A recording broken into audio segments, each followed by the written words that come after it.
Good morning. Today is day 99 on my 365-day journey of implementing the ancient philosophy of Stoicism into the life of a modern masculine man.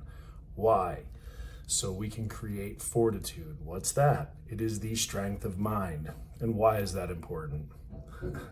Because everything in life depends on the strength of your mindset. I'm going to tell you a story today. I'm not going to read any quotes. I'm going to tell you a story because today I'm sitting at a very interesting point. 51 weeks ago, I went in the field consulting and I set a very small, quiet goal for myself to become a 7-figure consultant. At the start of this week, right now, I stand at $940,561.58, which means this week, I need to cash collect $59,438.42. This close.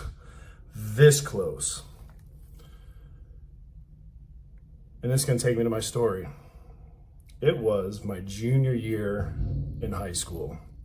We had one of those Cinderella seasons where it was a real team. We were small in numbers, smaller than the other schools, but we worked in the weight room that off season. And, my coach always said, hey, I'd rather have, 28 football players than 50 kids wearing, the same jersey.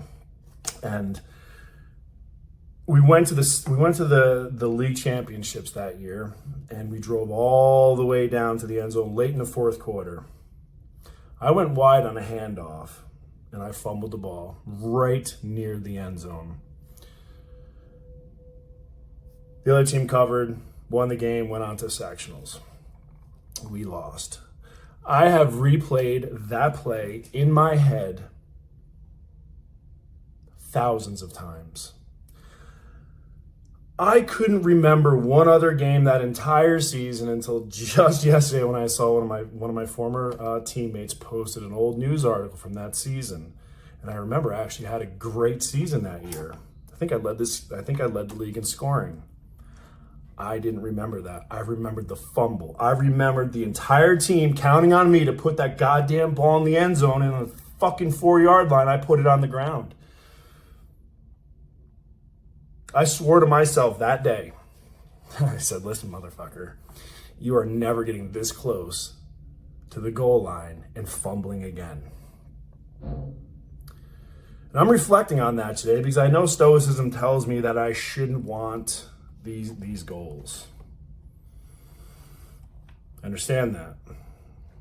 But I also believe in the reverse clause too, right? I'm going to do everything in my power to do what I can to achieve these goals. Over 100 flights this year. I'm on the road 6 days a week. Live out of a suitcase, live in a different hotel almost every night. Different rental cars every week. But I set a goal for myself. I wanted to do 1 million as a consultant in a year, to be a 7-figure consultant. Why? Sounded like a good round number. And here I am on the precipice of doing that. The only reason I'm this close to this goal is because I have that mindset that, no, I'm not going to be stopped on the goddamn 4-yard line. I refuse.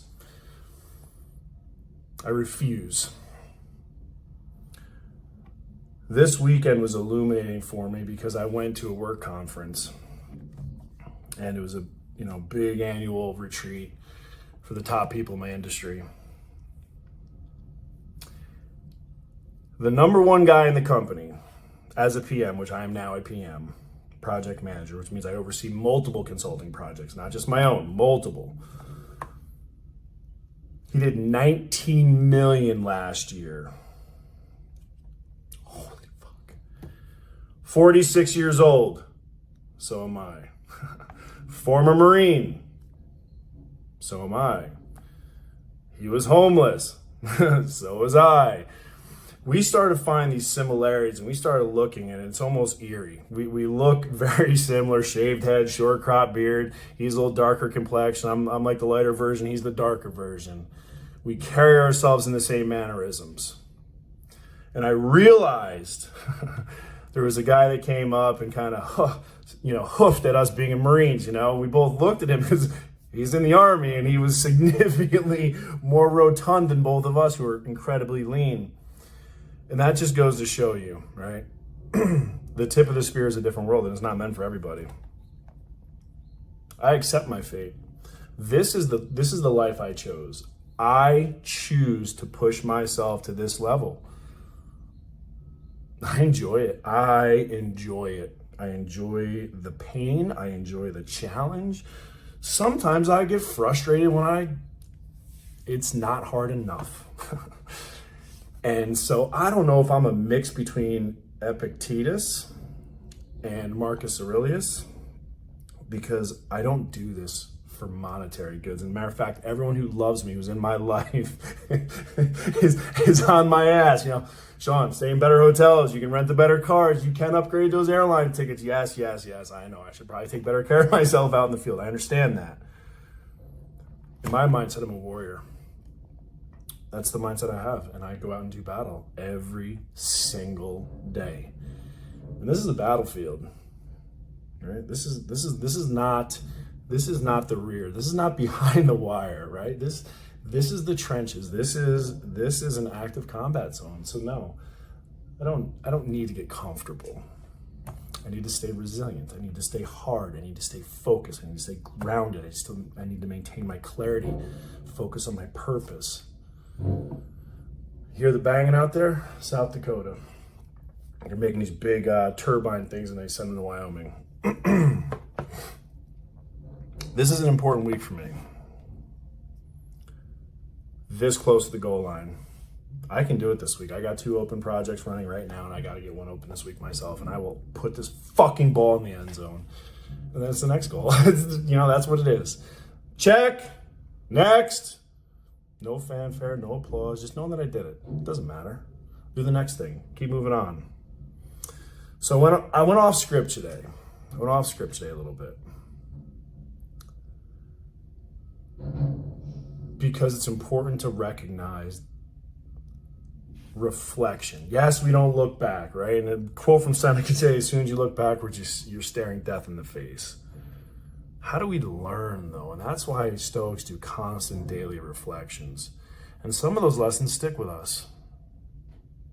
Yes, I misread that hole. I went wider. The quarterback couldn't get me the ball. That's on me. I own that. I am responsible for that, and I will never, ever, ever forget that lesson.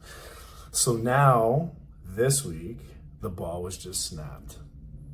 And I'm going to put this motherfucker in the end zone this week. Stay tuned.